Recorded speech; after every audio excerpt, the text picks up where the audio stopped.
I am Aarav Patel from Robofun Lab, Ahmedabad. I have made a model of 5 straight lines followed.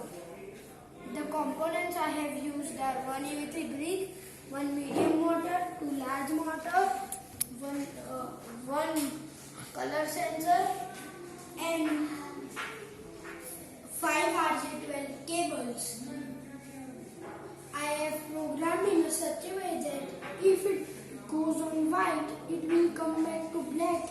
If it's on black, it will go back to white.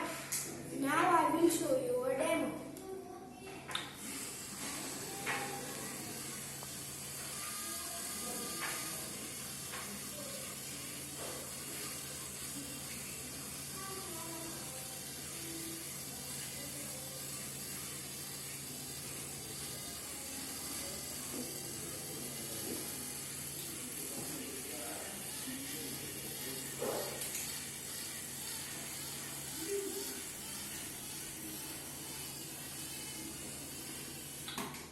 Thank you.